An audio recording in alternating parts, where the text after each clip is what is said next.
Je laisse la parole à iTrust. Merci. Qu'on remercie d'être venu de Toulouse. Et je vous remercie d'être présent du coup pour cette présentation. Ça marche, c'est parfait. Pour ceux qui ne nous connaissent pas, donc on est iTrust, une société en sécurité informatique, avec essentiellement trois services d'activité. Une première partie qui est service en sécurité, donc tout ce qui est métier classique, audit, forensique, etc. Un deuxième métier qui est de l'édition. Donc Hervé l'a dit rapidement, on édite deux solutions, une solution qui est ICARE, qui est un scanner de vulnérabilité, et Revilium, qui est l'objet de la présentation d'aujourd'hui, et une troisième partie où pour nos clients on fait du service managé et du SOC. Donc aujourd'hui le but c'est de vous présenter Revilium, vu qu'on est à l'OCIR et que je sais que vous aimez bien la technique et pas trop les présentations de produits. J'ai pas fait une présentation produit classique, j'ai plutôt essayé de faire une présentation axée sur les fondations, les mécanismes et l'outil pour que vous compreniez comment ça marche. Et voilà, si vous avez des questions après sur le fonctionnement, on pourra en parler. Revilium, qu'est-ce que c'est? Le but de Revilium, c'est de faire de l'analyse comportementale sur des informations qui sont générées par un SI. Donc en gros, on se base sur toutes les informations qui peuvent être produites par un SI, que ce soit des logs, où on va récupérer des logs soit d'applications de sécurité, soit d'appliances de sécurité, soit de serveurs, enfin, quelle que soit la source de génération de journaux, ou directement sur du flux réseau. On va récupérer toutes ces informations, observer ce qui se passe dans le SI et essayer d'apprendre le mécanisme de fonctionnement du SI pour faire des modèles comportementaux et détecter des anomalies. Le but, c'est d'arriver à trouver des corrélations, des éléments qui peuvent être cachés dans les données sans savoir ce qu'on cherche à la base. Donc l'idée, ça va être de compléter des outils qui peuvent déjà exister sur des SIEM ou juste comme ça, où on va créer des règles en sachant ce qu'on veut chercher. L'idée, c'est d'arriver par des moyens algorithmiques et mathématiques à trouver dans un gros volume de données des éléments sans savoir vraiment ce qu'on cherche à la base. Donc sur quoi on se base pour faire ça? Les fondations de l'outil, c'est déjà s'appuyer sur des éléments qui peuvent être en place. Souvent dans les sociétés, on a déjà des éléments qui vont collecter les journaux, collecter les informations. Donc on n'a aucune plus-value à refaire la même chose, donc on va s'appuyer sur ces éléments. Typiquement, s'appuyer si on a des SIEM en place. Les SIEM vont très bien faire tout ce qui va être agrégation, indexation des sources de données. S'il y a déjà ces éléments en place, ça ne sert à rien qu'on le refasse, donc on va s'appuyer sur ces solutions-là pour apporter la plus-value qui va être la partie mathématique et apprentissage sur des données déjà parsées.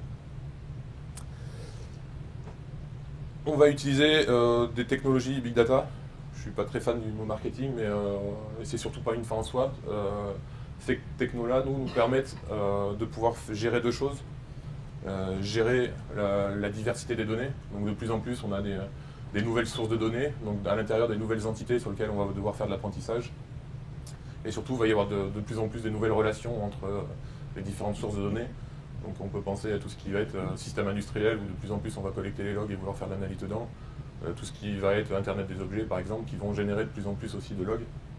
Et donc ces technos-là aussi nous permettent d'être scalables, c'est-à-dire qu'on va être capable d'ingérer le gros volume de données et pouvoir faire les calculs dessus pour trouver des choses. Et la dernière chose sur laquelle on s'appuie, et là c'est vraiment le cœur de Revilium, c'est tout ce qui va être analyse statistique et machine learning. Donc en fait, pour faire l'analyse comportementale, on va utiliser des technologies de machine learning pour faire de l'apprentissage et faire de la détection d'anomalies. Pour ceux qui ne sont pas familiers forcément avec machine learning, j'ai mis des exemples de l'industrie qui utilisent ces technologies-là et qui sont assez connus un peu de tout le monde. Le premier à avoir utilisé ça, c'est Amazon, essentiellement pour identifier le comportement des acheteurs et prévoir les nouvelles tendances.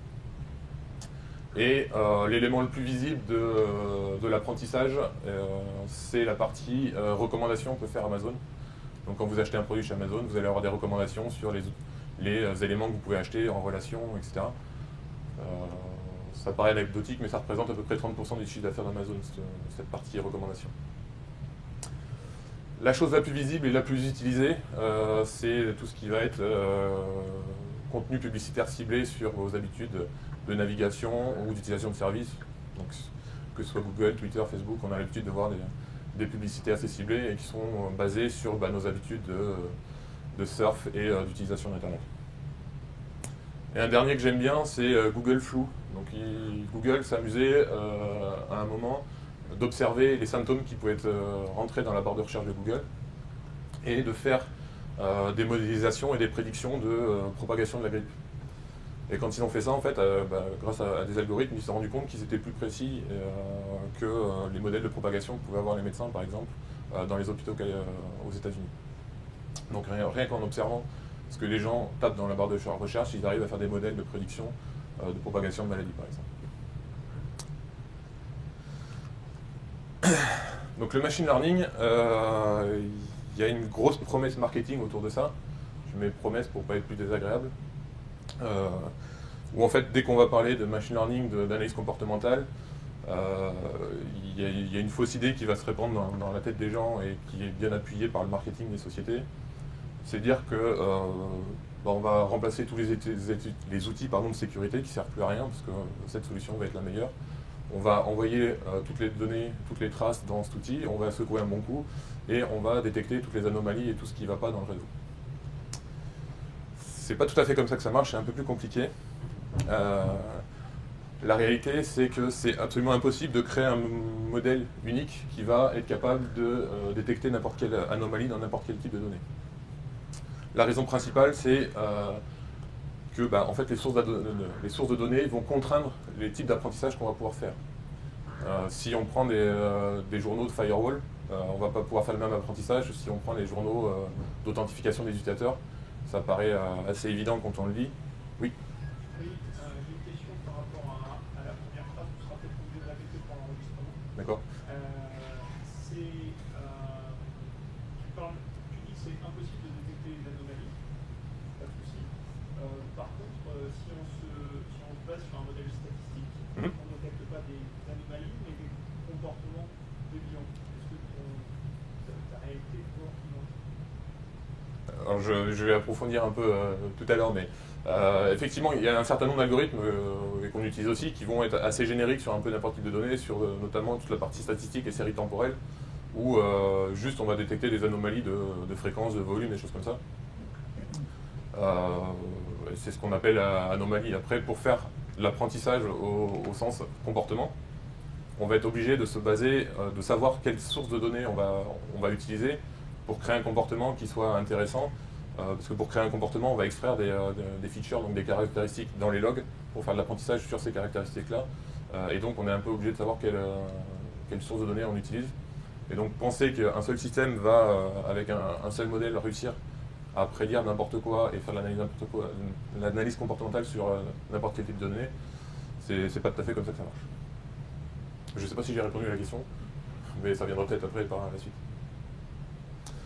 Un autre point, c'est que le modèle ne sera pas meilleur que la qualité des données en entrée. Si on n'a aucune information dans les données et que les données sont de pauvre qualité, il y a peu de chances qu'on arrive à trouver des informations intéressantes à l'intérieur des données. Et enfin, la dernière partie, c'est que forcément les algorithmes mathématiques vont nécessiter un apport externe.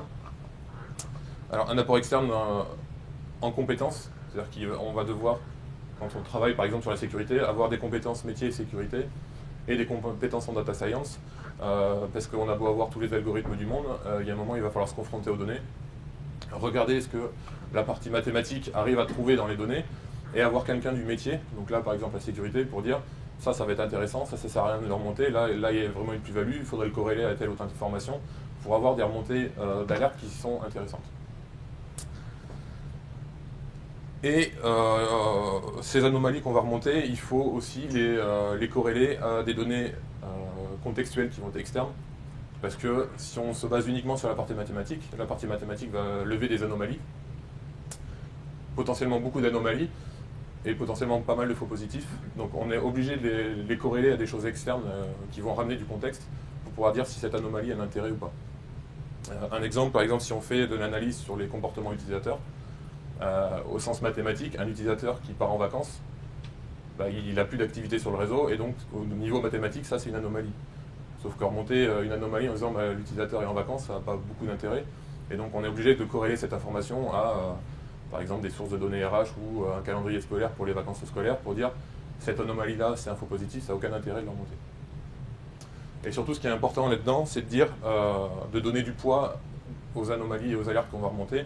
C'est-à-dire que plus on va être confiant dans le degré de vraisemblance de l'anomalie, plus on va augmenter le poids de cette anomalie pour la faire remonter en priorité aux utilisateurs.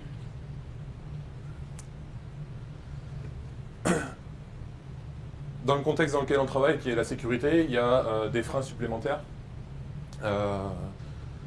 On veut faire de la détection d'anomalies. Quand on veut faire de la détection d'anomalies, on utilise des algorithmes qui, en général, vont avoir tendance à vouloir être équitables. C'est-à-dire que, par exemple, quand on va faire de la classification de données entre deux groupes, les algorithmes vont marcher, en général, en essayant de séparer en deux groupes à peu près homogènes les échantillons qu'on obtient. Et la plupart des algorithmes vont marcher comme ça. Donc on est déjà obligé à la base de faire un tri sur les algorithmes, parce que ce qu'on va chercher, c'est exactement le contraire. C'est essayer de trouver le 1% de comportements déviants par rapport à la majorité des comportements qui vont être intéressants. Le comportement des gens qu'on essaye de détecter, donc des attaquants, leur but, eux, c'est de ne pas se faire détecter, donc ils vont essayer de changer leur comportement au fur et à mesure pour justement éviter la détection. Donc c'est pareil, on va être obligé d'utiliser des choses qui peuvent s'adapter à ce comportement utilisateur. Une autre chose, c'est la conséquence des erreurs. Chez Amazon, s'ils se plantent dans l'algorithme et qu'ils vous proposent un produit qui ne vous intéresse pas, c'est pas très grave. En sécurité, si on laisse passer des anomalies ou qu'on remonte trop de faux positifs, la conséquence des erreurs elle est assez immédiate. Si on laisse passer, une attaque et potentiellement il y a une attaque en cours sur le réseau qu'on ne détecte pas. Si on remonte trop de faux positifs pour être sûr de rien rater, à l'inverse, c'est les solutions, on a connu ça avec certains IDS et choses comme ça, qui remontent trop d'alertes de faux positifs. Au final, on finit par désactiver les alertes et puis regarder ce qui se passe. Donc on est complètement à contre-emploi de ce qu'on voulait faire à la base. Et le dernier point, c'est les jeux de données. Quand on crée des modèles mathématiques et de l'apprentissage, avant de pouvoir le fournir et que ça marche, il faut absolument l'entraîner sur des données pour être sûr qu'on rate rien, pour être sûr que les détections sont intéressantes. Et en sécurité, les jeux de données, c'est pas si évident que ça à trouver, parce que la plupart des attaques ne sont pas publiques. Et il y a très peu de captures ou de jeux de données qui permettent de faire de la détection dans un jeu de données normal. Donc on a des exemples de malware, on a des exemples de captures spécifiques à un malware, mais on a rarement des captures ou des éléments du malware à l'intérieur du trafic normal. Et donc, avant de pouvoir travailler sur cette partie-là, on est obligé de créer artificiellement des jeux de données, où on prend des jeux de données établis, où on sait qu'il n'y a rien de malveillant dedans, intégrer des malwares dedans et voir si on arrive à détecter ou pas, faire des actions utilisateurs pour voir si on arrive à détecter après ce qu'on veut détecter. Donc une fois qu'on a passé ces freins et ces modèles, on va rentrer un peu dans la méthodologie de l'outil et d'expliquer comment marche l'outil.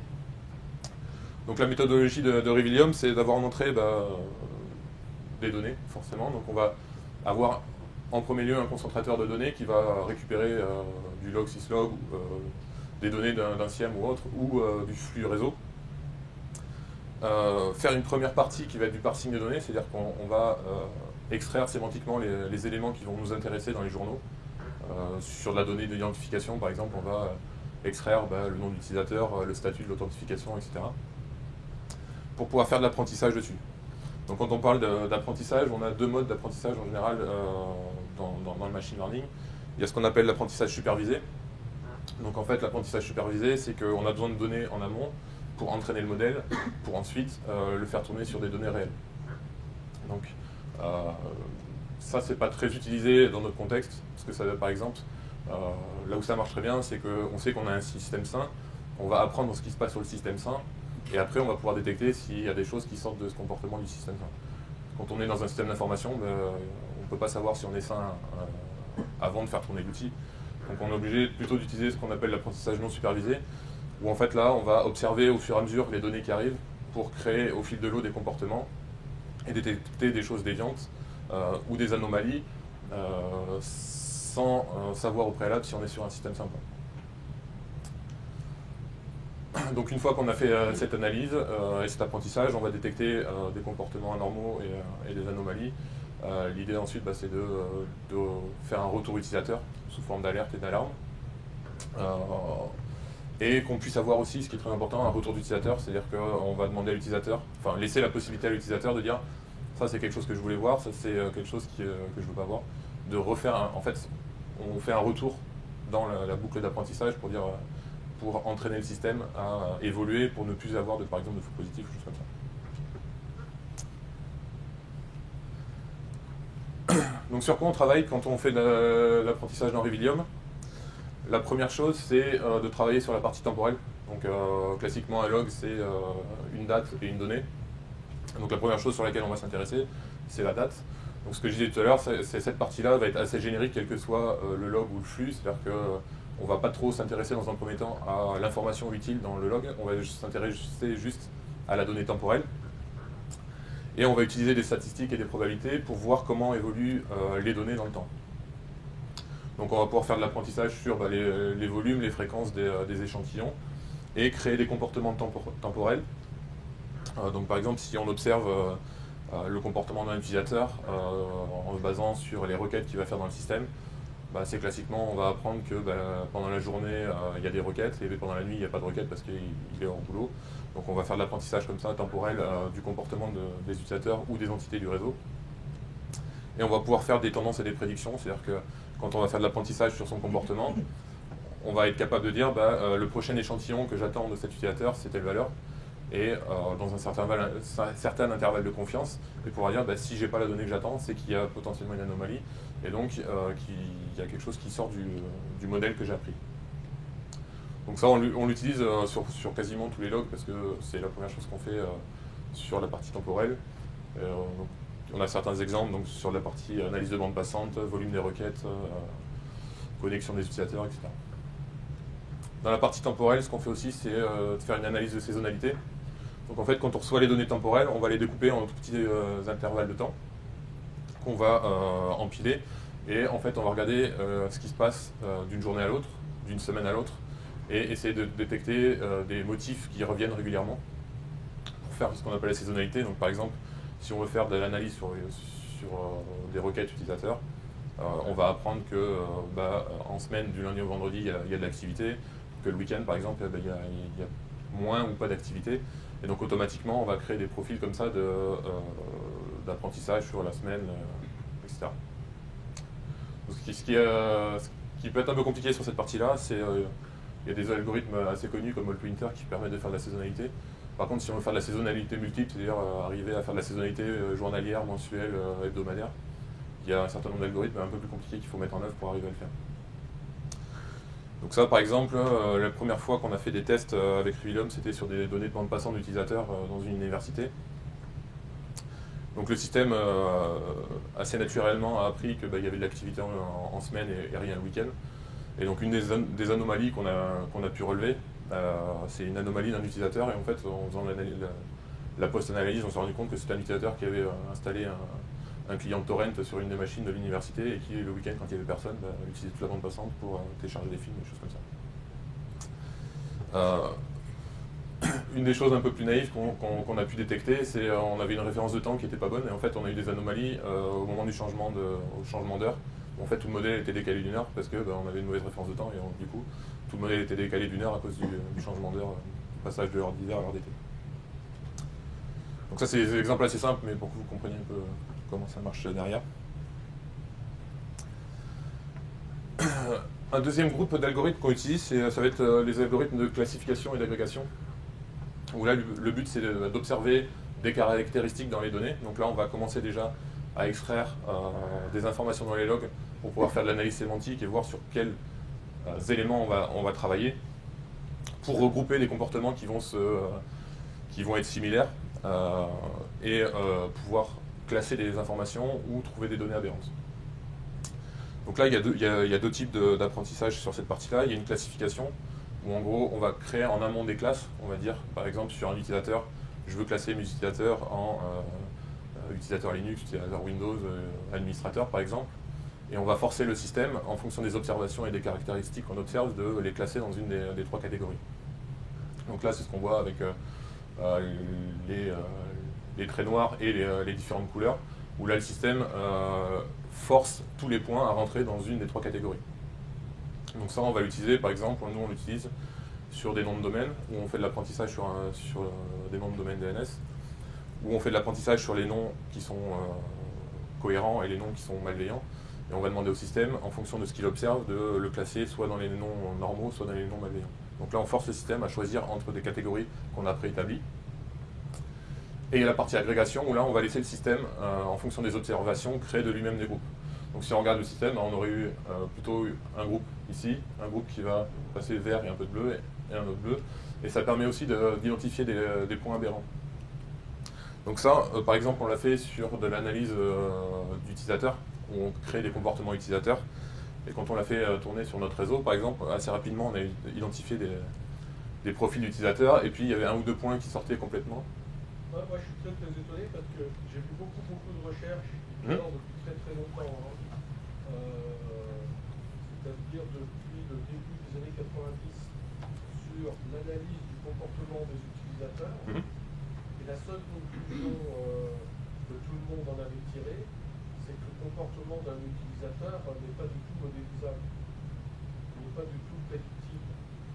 C'est-à-dire le système qui va dire quelle est la prochaine commande que je vais taper ou ce que je vais faire, il n'existe pas. Et donc là, j'ai l'impression de revoir ce dont on rêvait avec Hyperview, etc. au début des années 90. Et j'arrive pas à voir la différence technologique qui fait que ce qui ne marchait pas à ce moment-là marche maintenant. Alors 2 points. Je pense qu'effectivement, de toute façon, le système n'ira jamais au point de dire j'attends telle commande de l'utilisateur sur le prochain coup. C'est plus de dire je fais de l'apprentissage, par exemple, sur les services que va utiliser l'utilisateur sur le réseau. Donc on sait qu'il a l'habitude de se connecter à telle machine. Ça, on va être capable de l'apprendre, par exemple, et de dire... donc on sait quel service il a l'habitude de connecter. Ça marche pour une secrétaire, mais dès qu'on est sur un développeur ou un administrateur système, des gens qui avaient analysé sur plus d'1 an le comportement de quelqu'un avaient démontré que ce n'était pas modélisable, que son comportement changeait et avait un caractère presque aléatoire. Après, quand on... Il y a quand même des gens qui cherchent à reconnaître des chars dans une image depuis 30 ans. Ben, ils n'y arrivent toujours pas. Donc c'est pour ça, là, je suis très étonné des résultats. Là. Bah, en fait, nous, quand on fait sur la partie utilisateur, on va limiter un certain nombre de caractéristiques et on ne va pas essayer de prévoir, comme tu dis, à la commande près ou à l'action prête. L'idée, c'est d'arriver à faire un ensemble de choses qu'il a l'habitude de faire, qui sont plus ou moins fines, et de vraiment voir quand il sort de ça. C'est un utilisateur, un développeur, il va sur les services qu'il va utiliser dans la société, il va plus ou moins toujours utiliser un peu les mêmes. L'idée, c'est d'essayer de voir quand il va sortir quand il va aller... il va... Mais justement, un informaticien, il va toujours essayer quelque chose de nouveau. Je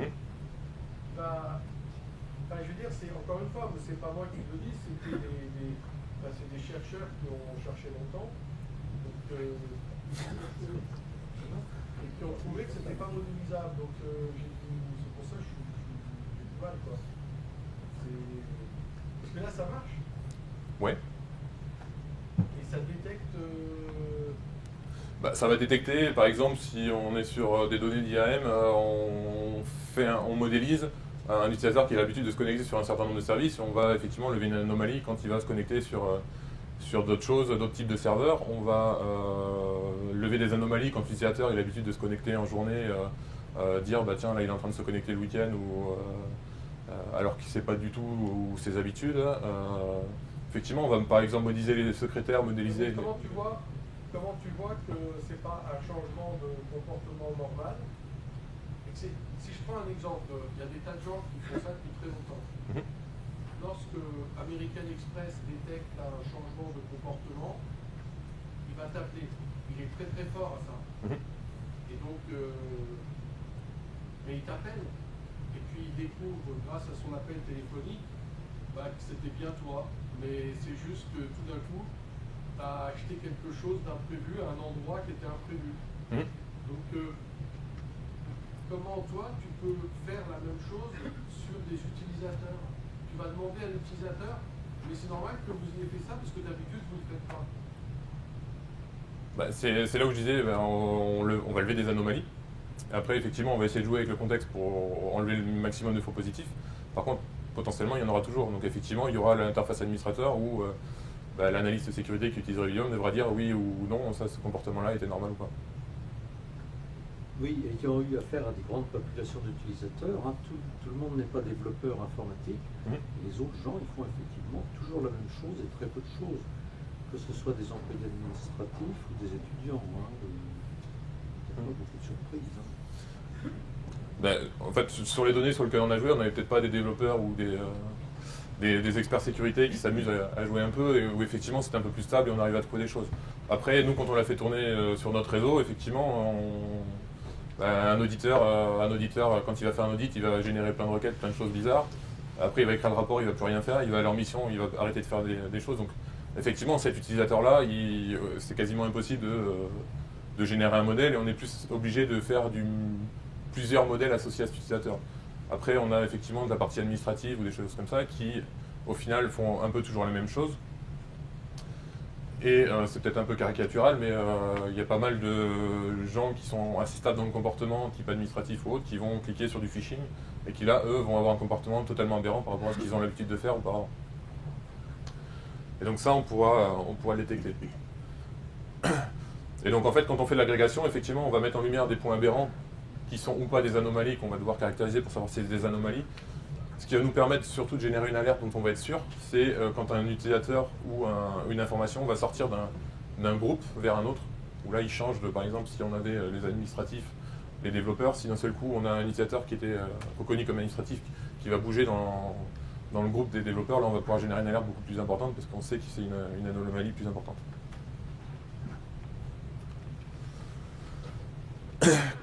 Donc quand on va créer des modèles comportementaux, ça va peut-être répondre un peu à Hervé, même si je ne suis pas le spécialiste mathématique.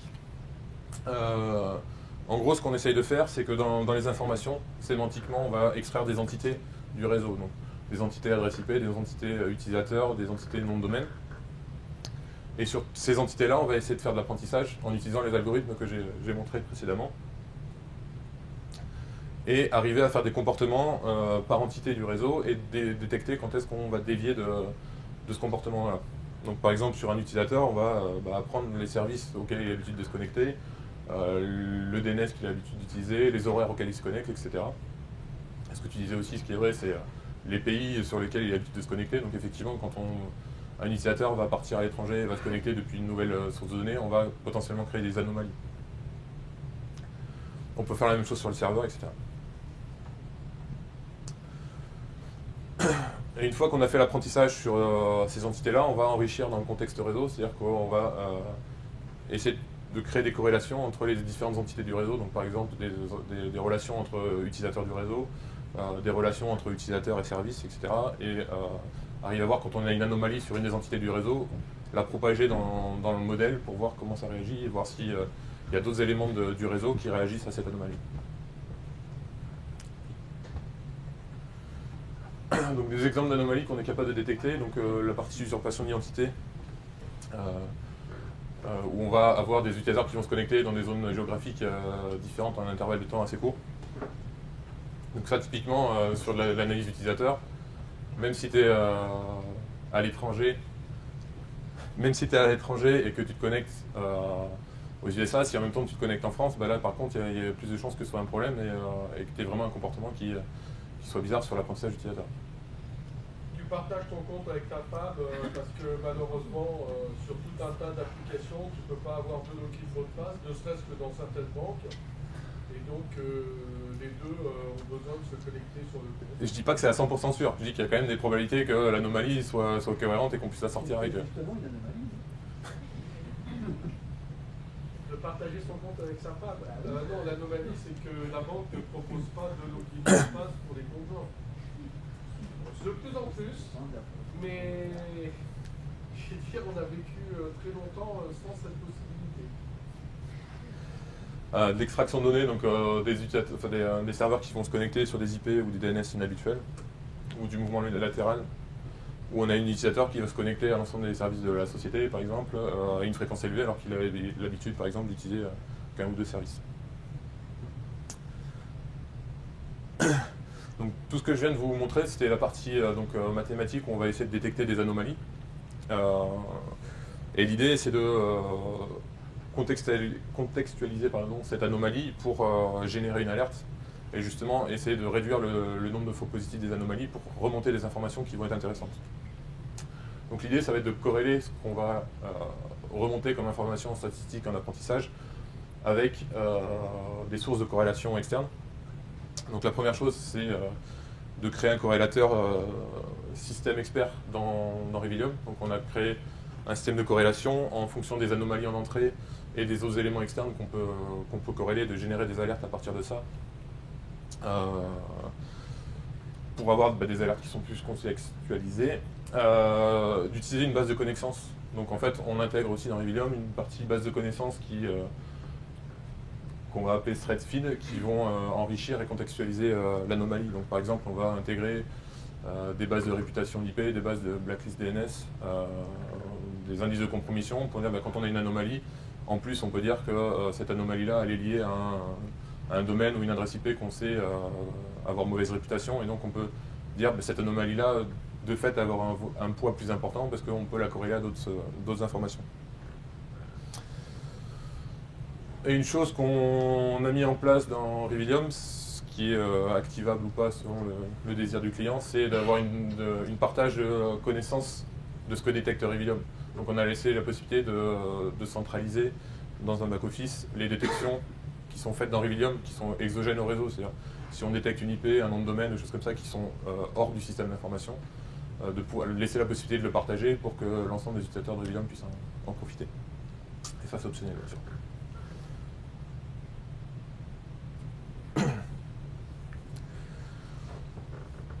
Donc, quand on fait de l'apprentissage, étant donné qu'on est obligé, à un moment donné, pour faire l'apprentissage, de savoir sur quelle syntaxe et quelle sémantique on travaille et quelles sources de données, mais en fait, on crée au fur et à mesure des use cases en fonction des sources de données qu'on est capable de traiter. Et un des premiers qu'on a créé, c'est un use case basé sur les logs DNS. Parce qu'on pense qu'au niveau sécurité, c'est une des sources sur lesquelles on a le plus de choses à trouver et à identifier. Pour lequel en fait on va faire de l'apprentissage un peu spécifique. Donc si on revient à ce qu'on a fait tout à l'heure, toute la partie analyse de requête, on va être capable de créer des profils où on va dire on va classer dans le réseau des types d'utilisateurs. Donc quand on fait du DNS, on a créé une classe d'utilisateur où en gros on sait que l'utilisateur il va avoir une période d'activité et une période d'inactivité dans la journée. Donc un utilisateur classique, c'est en journée il va être là et la nuit il n'est pas là.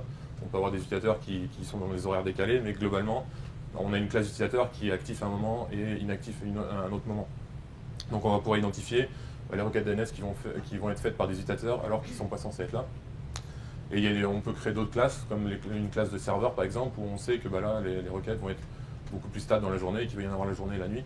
Et donc quand on va faire l'apprentissage sur le réseau, on va classifier certaines IP comme étant des IP d'utilisateurs, des IP comme serveurs. Et quand on va dévier, par exemple, un utilisateur qui commence à faire beaucoup de requêtes la nuit, par exemple, alors qu'il n'avait pas eu de le faire, on va lever des alertes parce que son comportement devient celui d'un serveur, ce qui n'est pas normal. Et on va créer aussi des analyses spécifiques au DNS pour identifier les techniques d'évasion, par exemple, de malware. Donc les noms de domaine générés aléatoirement, tout ce qui va être DNS tunneling ou fast flux. Donc ça, je vais y revenir un peu après. Et on fait aussi tout ce qui est relation dans un graphe entre les éléments du réseau. Donc en fait, on va faire des graphes de connexion sur les adresses IP, par exemple, en disant telle adresse IP elle a l'habitude de connecter tel nom DNS qui sont répartis dans telle zone géographique à tels horaires. Et donc on va, comme ça, à partir d'une adresse IP, créer un graphe de connexion qu'on a l'habitude de faire pour voir si à un moment on sort de ce graphe-là, est-ce qu'on contacte des serveurs vers une nouvelle zone géographique, par exemple, des choses comme ça. Donc, une des premières choses qu'on a voulu faire sur le DNS, c'est de détecter tout ce qui est nom de domaine généré aléatoirement. Donc quand on l'a fait, on s'est basé sur des malwares type CryptoLocker où on voit effectivement que c'est l'utilisation d'un nom de domaine très aléatoire.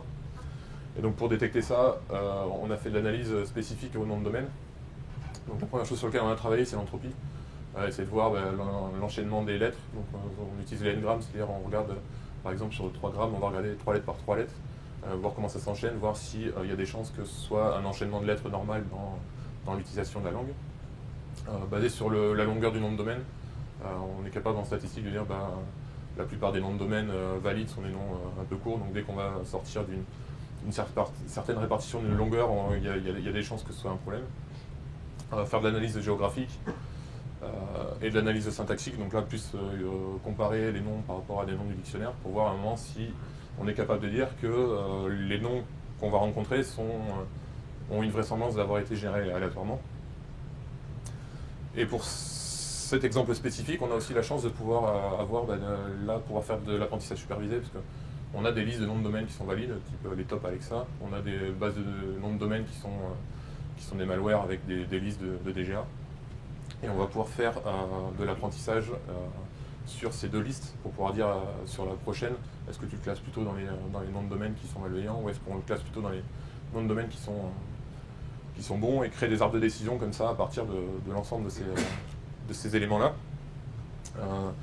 Donc ça marche plutôt bien. Quand on l'a fait tourner, on arrivait à un taux de faux positifs d'à peu près 3% sur les noms de domaine.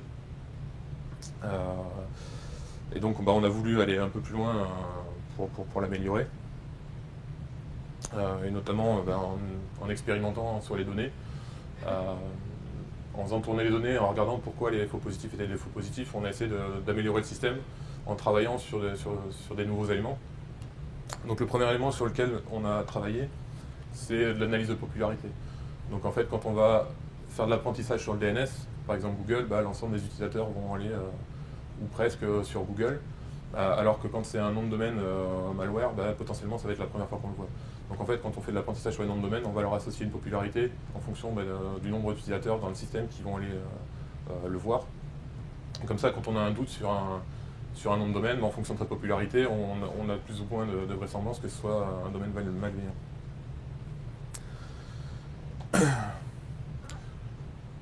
En jouant un peu sur des données aussi, on s'est rendu compte à un moment qu'on arrivait sur des requêtes DNS à trouver des scans de port. En fait, en faisant une analyse sur du nom de DNS d'une université toulousaine, à un moment on avait des incohérences sur la fréquence de requêtes que pouvaient faire les utilisateurs. Et en fait, quand on s'est penché dessus, on avait un grand nombre de requêtes qui étaient faites en ARPA, donc en nom de DNS inverse qui ne résolvent pas. Et en fait, on s'est rendu compte que c'était un utilisateur qui avait été infecté, et donc le malware lançait un scan de port. Et en fait, dans les options du scan de port, il essayait de résoudre les noms de domaine des IP internes qu'il essayait de contacter. Et vu qu'il n'y avait pas d'entrée DNS, du coup, à chaque fois, on avait des noms de domaine qui ne résolvaient pas. Et donc, grâce à ce mécanisme-là, du coup, on était capable de détecter du scan de port rien qu'avec les sources DNS. Et donc, un autre moyen aussi d'apporter de la conviction dans les noms de domaine qu'on peut détecter, c'est de faire de la corrélation. Donc, une des premières corrélations qu'on a souhaité faire, c'était avec les NX domaines. Donc en fait, dire que quand on a une suspicion sur un nom de domaine, si en plus on a un retour en disant que le serveur DNS n'arrive pas à le résoudre parce que c'est un nom qui n'existe pas, il y a de fortes chances que ce soit un nom d'un cluster de malware qui ne soit pas résolu. Et se baser aussi sur des informations de type WIS. En fait, on va se baser sur la date de création du nom de domaine pour dire si on a une suspicion et qu'en plus le nom de domaine il vient d'être créé il y a quelques jours, il y a plus de chances que ce soit problématique que si c'est un nom de domaine qui existe depuis des années. Et donc on trouve des choses par l'expérimentation et par l'échec aussi. Donc une fois qu'on a réussi à faire un système qui marche bien sur la détection de noms de domaine générés aléatoirement, on s'est dit on va aussi essayer sur les sous-noms de domaine pour voir si on arrive à trouver des choses intéressantes. Et là, mauvaise idée, parce que tous les services SaaS, en gros, utilisent des sous-noms de domaine en UID, type Google ou Amazon. Votre nom de machine virtuelle, c'est un nom de domaine aléatoire, en général en base 64, donc on a eu un taux de faux positif assez énorme. Et donc on s'est dit, c'est pas grave, on va déjà whitelister tout ce qui est top 1000 ou top 1 million Alexa, pour dire, ça, on sait que c'est des noms de domaine qui peuvent être sûrs, donc on va les éliminer.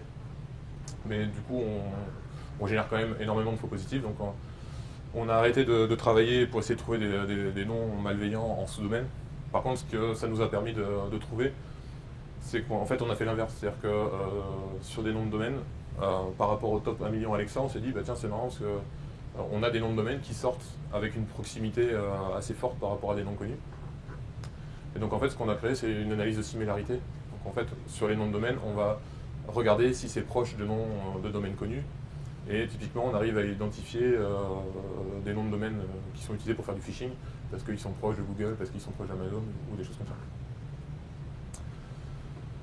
Et sur les sous-noms de domaine, on a voulu travailler sur la variance aussi. Donc si on n'arrive pas à identifier qu'un sous-nom de domaine pose problème parce qu'il y en a trop, par contre, si un utilisateur va vers un domaine sur lequel il y a des sous-noms de domaine qui sont générés aléatoirement, mais qui ont une grande variance, c'est un problème. Et en fait, on a pu comme ça identifier tout ce qui est DNS tunneling. Donc un utilisateur qui utilise un nom de domaine, quand on fait le nom de domaine, le sous-nom de domaine, c'est la donnée utile en base 64, donc ça varie énormément. Sur de l'aléatoire, et donc on est capable de remonter l'information en disant sur la fréquence et la variance des noms de domaine, on est capable de dire que c'est du DNS tunneling. Donc toutes ces choses-là qu'on a pu expérimenter sur les données en jouant sur les différents algorithmes, en fait on a extrait des nouvelles features qu'on a inclus dans la détection d'arbres de décision. Et ça nous sert pour essayer aussi d'identifier tous les nouveaux noms de DGA. Donc, les attaquants ne sont pas plus idiots que les autres, en fait, ils sont adaptés, et en fait maintenant ce qu'ils utilisent, au lieu de générer des noms complètement aléatoires, c'est qu'ils utilisent des clusters de noms normaux qu'ils mettent à la suite des autres pour créer des noms de domaine. Et grâce aux features qu'on a identifiées, qui permettent d'identifier des noms malveillants, et non plus uniquement l'entropie et la syntaxe, on est capable de dire, bah tiens, cet algorithme, ce nom de domaine-là a des chances d'avoir été fait par un cluster, et avoir une vraisemblance d'être fait par tel ou tel cluster de données et de les sortir comme anomalie.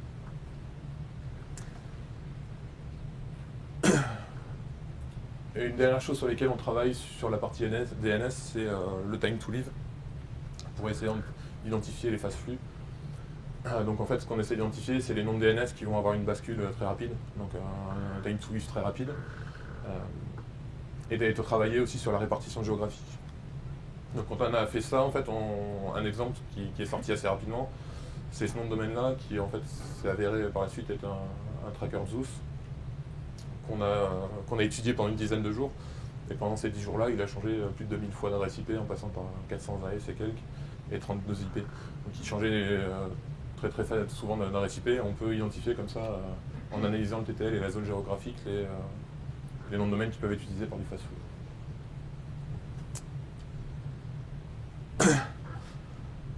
Donc voilà en gros comment marche Revilium. Ce que je voulais faire un peu, c'était vous parler un peu de l'architecture quand même de Revilium. Non pas pour parler du produit, mais pour parler un peu de la philosophie et du défi qu'on a voulu relever. Qu'est-ce qu'il a développé? C'est entièrement développé en interne? C'est développé en interne, on a travaillé en amont, donc en fait ça fait 5-6 ans qu'on travaille dessus. On a travaillé au début beaucoup avec les laboratoires de mathématiques de Toulouse. Donc le LAS, l'IRIT, etc., qui nous ont aidés à choisir des algorithmes en fonction de ce qu'on voulait faire, qui nous ont aidés à spécifier des algorithmes. Et depuis 2-3 ans, c'est développé essentiellement en Python. En Python? Ouais. En Python, et depuis 2-3 ans, on a 2-3 data scientists qui font le travail maintenant d'adaptation et d'utilisation des algorithmes. Est-ce que vous utilisez les algorithmes de réseaux de neurones? Alors les réseaux de neurones et tout ce qui est deep learning, pour l'instant on ne l'utilise pas. Ça marche essentiellement pour ce qui va être, comme le disait tout à l'heure Hervé, la détection d'images. Donc en fait, on va avoir un algorithme, on va lui montrer une image, il va dire bah, tiens, à cet endroit-là c'est une chaise, là c'est une table, etc. Le problème de ces algorithmes-là, pour l'instant, c'est qu'en fait, ils vont nous dire qu'il y a une anomalie. Par contre, on va être incapable de faire le chemin inverse, de dire pourquoi on a détecté quelque chose. Et donc on les a éliminés pour l'instant du champ d'utilisation du produit, parce qu'on n'est pas capable, on va détecter des choses, mais on n'est pas capable de dire à l'utilisateur on a une anomalie parce qu'il y a telles informations. Donc on n'est pas capable de remonter à la source de la détection. Et donc en sécurité, c'est pas trop acceptable, donc pour l'instant on n'a pas travaillé. On travaillera peut-être dessus sur des cas très spécifiques, sur des apprentissages, mais pour l'instant on n'utilise pas parce qu'on n'est pas capable de remonter à la source de la détection.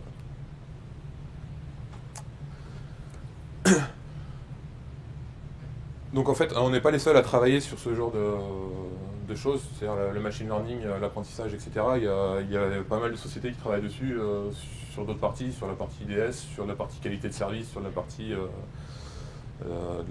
même marketing. Et quasiment toutes ces solutions-là utilisent la même pile de traitement, c'est-à-dire qu'on va avoir une première phase d'ingestion de données, une phase de parsing des éléments pour savoir quels éléments syntaxiques on va utiliser, l'indexation, le stockage et la partie analytique. Et en fait, ce qui est un peu dommage, c'est qu'on est en train de refaire un peu ce qu'on avait fait sur LSIM, c'est-à-dire qu'à chaque fois qu'on va vouloir avoir une solution qui travaille sur des données, on va être obligé de recréer la même pile, c'est-à-dire que tout le monde on va dupliquer les données, tous les produits vont devoir, chacun d'entre eux, recevoir les données et faire du traitement sur ces données. On s'est dit que c'était un peu idiot, surtout que dans la partie architecture, tout le monde utilise un peu les mêmes sous-couches qui sont la plupart du temps open source. Et donc on s'est dit que c'était un peu idiot de réutiliser, que chacun réutilise la même chose sans en profiter. Et donc l'idée de Revilium, c'est d'avoir aussi fait une base d'architecture assez ouverte, basée sur des standards. Donc en fait on utilise Kafka pour la communication, Spark pour la partie processing sur lequel on va faire tourner nos algorithmes, Elasticsearch par exemple pour indexer les données et indexer la base de connaissances. Et l'idée, c'est de se dire, vu que potentiellement tous les outils utilisent ça, ça va être d'ouvrir l'architecture et que potentiellement on soit plusieurs outils à utiliser cette base-là et que chacun puisse venir piocher dans les données qui les intéressent et faire les calculs et la remontée qui va bien. Donc l'idée de Revilium, c'est aussi d'arriver à, quelque part, arriver à créer un pivot dans le SI où plusieurs outils pourraient utiliser des données qui sont déjà traitées. Et surtout, l'idée, c'est aussi de pouvoir partager avec d'autres éléments du SI, que ce soit des analystes ou des produits, ce qu'on a déjà détecté.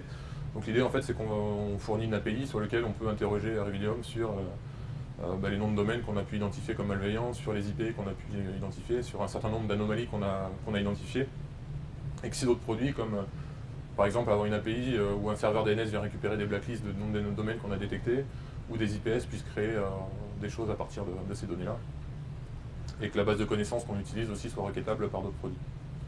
Bon, ça pose un certain nombre d'autres problématiques sur l'accès aux données, sur les ACL, etc.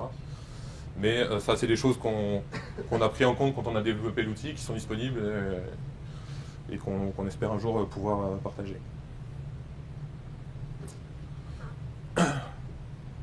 Donc en gros, pour synthétiser l'architecture de Revilium, ce qu'on a fait aussi, c'est que toutes les briques de l'outil sont en microservices sous forme de Docker. Donc on peut, en fonction des besoins de calcul, de puissance, démarrer des clusters assez facilement de données pour répondre à la charge. Et tout est prévu pour être mettable à l'échelle, on va dire. Et surtout, l'idée, c'est vraiment d'avoir quelque chose qui est assez ouvert. C'est-à-dire en entrée, on est capable de recevoir des logs, des données de SIEM, du flux réseau. Et pareil, en sortie, on est capable de régénérer des alertes pour être intégré dans un SIEM, par exemple, pour avoir un point unique dans un SOC, de régénérer des logs, d'être interrogeable par une API, etc. Voilà, je ne sais pas si vous avez des questions. Alors, il y a des gens qui s'en servent. Oui, il y a des gens qui s'en servent. Déjà, nous, dans le SOC, qu'on utilise, c'est aussi notre validateur de données, donc on s'en sert pas mal. On a 3-4 clients qui l'utilisent et on a 5-6 maquettes en cours, des gens qui veulent voir comment ça se passe sur leurs données, qu'est-ce qu'ils sont capables de trouver.